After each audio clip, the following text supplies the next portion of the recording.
Hi, everybody. I'm Don Maki. Welcome back to another edition of the Don Maki podcast. We've had a quiet summer here at LCAT and looking forward to the return of fall and the return of school and a number of issues coming up before the town. With me today is Mr. Bailey Mitchell, the Director of Planning and Community Development for the town of East Longmeadow. And Bailey, thanks for coming in. Thank you for having me.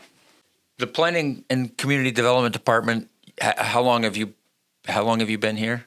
Yeah, I started in April of this year. I'm actually coming from St. Louis, Missouri. Just moved out here. My partner found a job in Connecticut, and so I moved out here, and I found this position, and it's been some good work so far since April. A lot of big projects going on right now. So do you want to talk about, sort of outline just roughly what some of those things are before we get to the overlay in particular? Yeah. So, I mean, some of the bigger projects are we're actually going for green communities designation through the state, which would allow us to make our town buildings more energy efficient, and it also kind of applies to our vehicle fleet, more fuel efficient vehicles, things of that nature. So the designation portion is kind of what I'm handling right now, and getting all the necessary paperwork started and policies to the town council and things like that. So that's one big project going on, and then really just My department really focuses on the 2021 Resilient Master Plan, which my predecessor did a fantastic job creating with a lot of help from other major stakeholders in town and the community itself, obviously. So yeah, one of the implementation strategies is to focus on looking at the center of town and seeing if a mixed-use overlay would make sense. And so that's kind of why I'm here today, to focus on that, but and give a little bit more detail on that. So let's start with an overlay. Overlay is a pretty specific term in planning or zoning, and it's really not the same as people are familiar with a business zoning district, residential A, residential C zoning. What's the difference between those things and an overlay? Yeah, so zoning is kind of complicated, and it can get really complicated if you are in my profession. So to oversimplify, traditional zoning, you would have it's really a technique to regulate development on land and to kind of have a cohesive community around development, so and land use in general. So and that kind of consists of breaking the land up into parcels and zoning districts, and so each parcel is zoned for a specific district, and those districts have various permitted uses and dimensional requirements.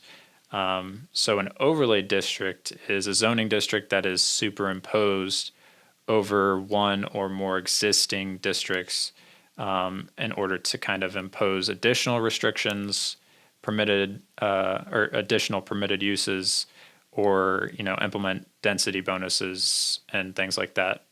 Really, with the community goals in mind. So typical zoning is kind of outdated, and overlays kind of allow us to kind of transition from what is existing to the community's vision. As economics change, as the sort of patterns of development change, as population increases, and I think this is true, you speak to it more knowledgeably than I, but certainly throughout, even in our area, Western Massachusetts, the Pioneer Valley, we see communities where more density means more thoughtful land use, more thoughtful consideration of, what is the economic viability of a of a downtown area, center of town area, and how have changes over time in the culture created a need for sort of rethinking, how you purpose buildings, how you purpose land. So let's get a little bit more into like mixed use. Like, what does that mean, mixed use? Yeah, I mean, it's kind of something that you kind of touched on, right? Is the pattern of development has changed over time. With traditional zoning, zoning was kind of created at a time when industrial uses were at their height, and that also we didn't really have very much environmental regulation back then, and so there was a lot of toxic air pollutants and things like that that would require these zones to be separated out and all of these uses to be separated out. So, and mixed use today with, all the environmental protections that we have, we're not talking about putting industrial uses with residential uses, but commercial uses definitely have lessened in their nuisances in terms of, noise, pollution, things of that nature as well. So, today, you're really looking at going back to a time before zoning when you had shopkeepers living above their shops and kind of bringing back the residential use on top of a commercial use. I don't think, in most towns and municipalities today where there is mixed use, you don't see the shop owner necessarily living above their shop, but there's still that residential use that allows people to live in a place where they can go shop, eat at a restaurant, and potentially even work there, and not have to use a car to get around. So they can walk or bike, within a mile or so of where they live, which is really, that's why they call it smart growth, because it allows us to, like you said, create more cohesive development where people can live and do what they need to do on a daily basis. Right. And so I think the economic outcome of that variety of activity, right? So that a residential component to a sort of downtown commercial area, which, traditionally you've seen in cities forever. But in smaller communities, suburban communities, a community like East Long Meadow that was certainly industrial in its center in its very early days, but really sort of from the 40s or the 50s became, a bedroom community, Yeah. and the sort of quiet residential neighborhood, the peace and quiet of your own house in your own backyard.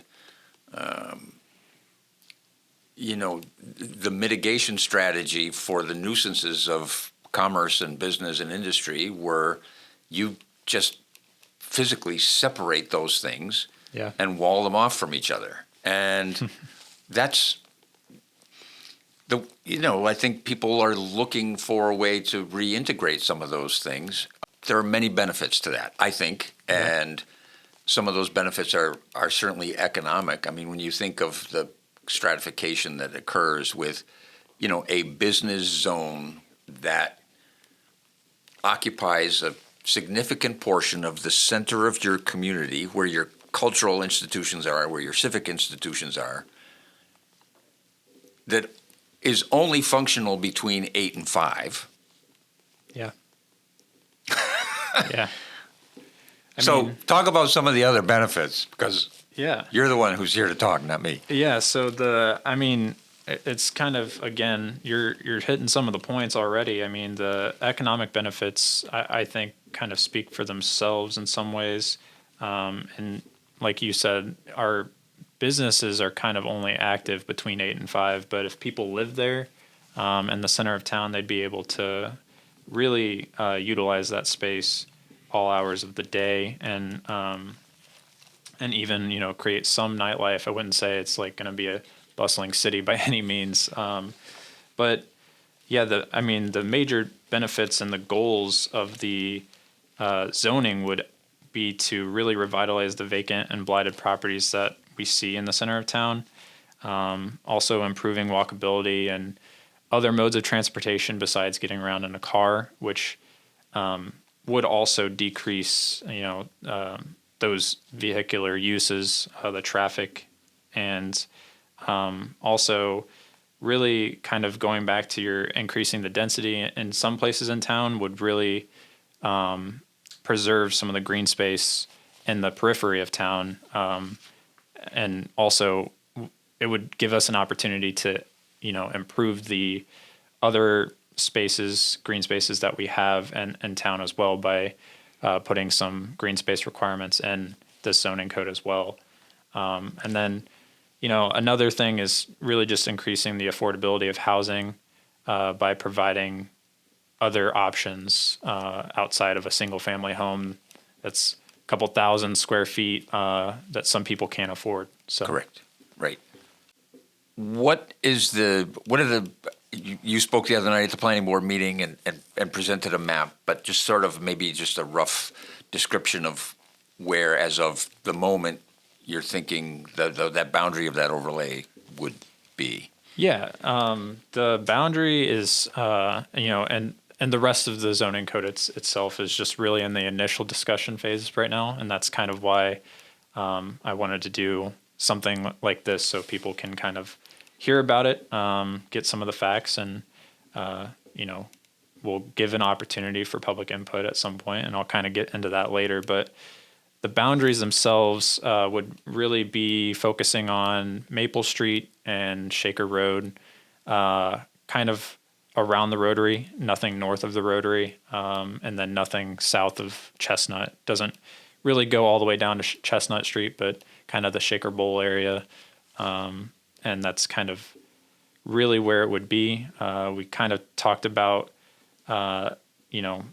whether or not it would include center field, but currently center field is zoned industrial and business. Along the two streets, it's zoned business. So the zoning on the center field doesn't necessarily mean it would be developed in any way. That would require a lot of town approval to begin with. So right now, it's just a part of the discussion whether or not to allow the mixed use on it. And some people, when they hear center of town, they automatically think center field. Right. And so we're not talking about center field specifically or just center field. We're really talking about, all of the parcels in that area that I kind of just outlined. So it may or may not include center field in the future, but again, if it does, it's just zoning. It's not saying we have a development lined up ready to go. So Correct. And presumably that parcel is owned by the town. right. And so it would require the process of the town deciding that there were some potential development that would be more desirable than a really lovely open space Yeah. in the middle of what has the potential to be a very dynamic, sort of mixed-use environment. Yeah. So, again, identifying something as you say, it's currently zoned business and industrial. Yeah. So there's really whatever protections exist now that keep that parcel from being developed tomorrow Yeah. would still be in place. Exactly. Yeah. And I mean, to kind of expand on that, it's obviously a considerable recreational asset to the community, and that's not going to end tomorrow. So, I think changing the zoning would really not impact that parcel specifically, other than really cementing it as a very needed open space in that area as well. I think, adding residential use would actually make it so those residents would like to see that open space stay. Correct. So, Right. So I had a thought earlier, and I think it's, talking about this is hard not to visualize the difference today driving along Maple Street across the rail trail and seeing the astonishing difference in a parcel that for a long time was a business parcel, did business for many years as community feed, and then for quite some number of years that railroad depot sat in just deteriorating. Yeah. And I think it was difficult for people to really conceptualize what would alter that landscape, what would create a kind of environment in that area that would make it really lovely and desirable and active and bring people there and engage people in a variety of activities, as if that was just sort of too hard to contemplate. And I think Steve Graham contemplated it and had an idea, and he has the transformation there is just incredible. You think just how many years ago was that property piled high with logs, and it was a dump, literally a dump, and now it is absolutely the gem of the center of town, and the prospect of seeing that expand to down Shaker Road through the center of town. I don't know. I think the thing that allows the potential for that to happen should be, in my opinion, I guess, a priority for the civic leadership of the town to undertake, because to not do so seems counterproductive almost. Yeah, and it's not to say that there haven't been, a lot of other developments in town that have been successful under the current zoning, but really it seems that it's been kind of stagnant for a while. And there's those vacant parcels like the Carlin Building, 70 Maple.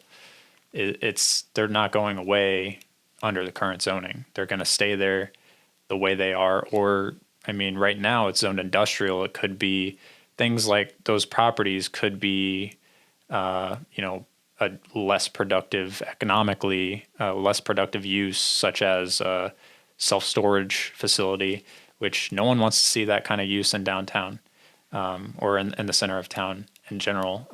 There's just no, economic benefit to that kind of use. So right. The mixed use, I think, definitely allows us to spur some of that development that we've seen, and also really bring those vacant parcels back to life in a different way that we haven't seen in East Longmeadow. How far west on Maple does the overlay extend? It would just include the business and industrial parcels. So kind of just the Carlin Building right there is essentially the end of that side. So Baldwin, it would kind of be included as well. And both sides of Baldwin? Yeah.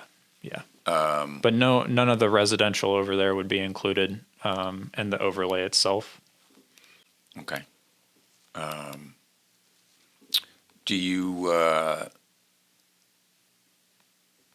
have any insight or want to comment on the status, and maybe you can't, of the Carlin Building? The last I heard was really what our town manager, Mary McNally, kind of announced at the last council meeting, was that we're just in conversation with them still. I think there's a lot of back and forth between, on the details, but I haven't been a part of those conversations in detail. So. But as a planner, sort of from a planner's perspective, Yeah. Talk about the desirability of that property as an asset in this sort of bigger picture. Yeah, I mean, it's definitely they're connected in the way that you might think is that if the town acquires 70 Maple, there's some environmental cleanup that needs to happen on that property that really wouldn't happen if a developer was looking at that parcel for, again, let's say self-storage as an example. You don't really have to clean up as much for that kind of use, whereas the town will have the ability to kind of make sure that it gets done properly, and also we would have availability to state funds that private parties just don't have as a municipality. So, but with regards to the zoning specifically, if the zoning overlay is passed alongside of this acquisition, or potential acquisition, I should say at this point, but would allow for that property to be developed in a more desirable way. So let's just jump to this sort of the public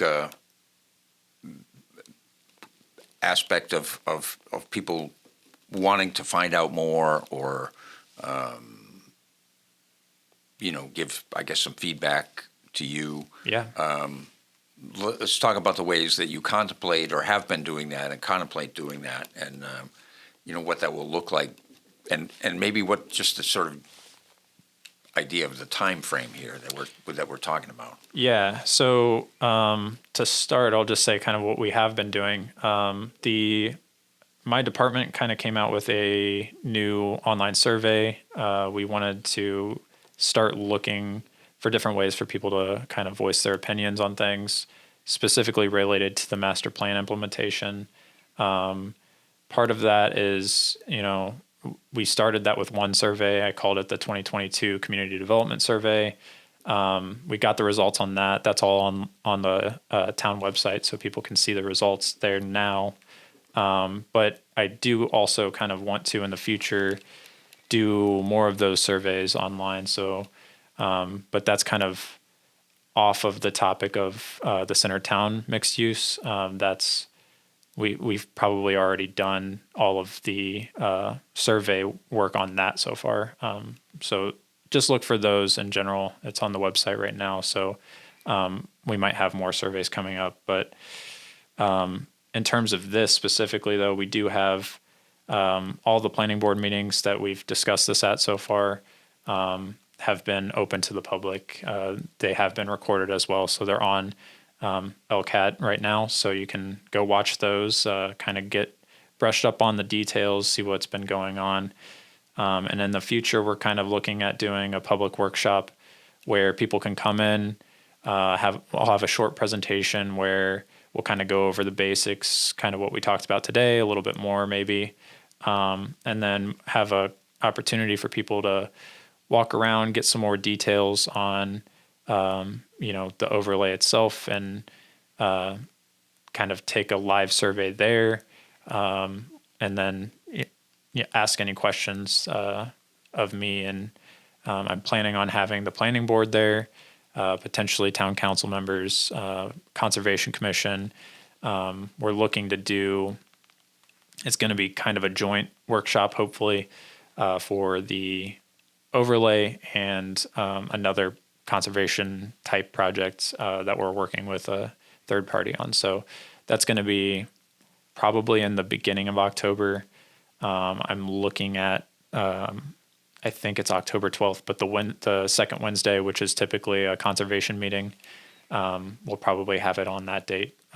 So just look for, specifics on the town website for that information. All right. Oh, that sounds great. And yes, we will continue to do, in fact, the planning board meetings as well as the council meetings will continue to be hybrid meetings. So you met the other night in person at the Council on Aging, which is the new sort of seat of the planning board, which is great. But those will be pretty much indefinitely as far as LCAT's concerned, available to people on Zoom for to watch live streamed, also live streamed on Facebook. So I would just encourage people who may be listening to this podcast, engagement in these issues is really essential for them to lead to the sort of successful realization of the vision that the people have who are like Bailey, who have lived and worked in this profession and this environment and understand the desirability and the mechanics of how this all works. And people do have vision in this community, and I think it's important that we work together to help realize that vision in a way that is beneficial to everybody. And right. So for my listeners who may not put planning and zoning at the top of your list of priorities or interests, tune in to the planning board meetings and follow this, because I think that this really begins to approach a conversation about what this town looks like in the next 10 to 20 years that people really need to have. And just one last comment on that to kind of add to, really it's not just, the town officials' vision, it's really the whole town. And we've really, that's my job, is to kind of see that vision through what's outlined in the 2021 Resilient Master Plan. And that was created by the community. So we're really looking at the implementation of what the community wants. And your continued participation in that is what we want. So. Well, that's agreed. Well said. So people can reach out to you at the Planning and Community Development Department. The number is, the town 5400 number, and reach you or reach Nina Fazio, the administrative assistant, speak to planning board members, watch the meetings, and be engaged. And we will definitely be a resource for getting more information that you want to get out to the community. Certainly come back anytime. Let's continue this conversation.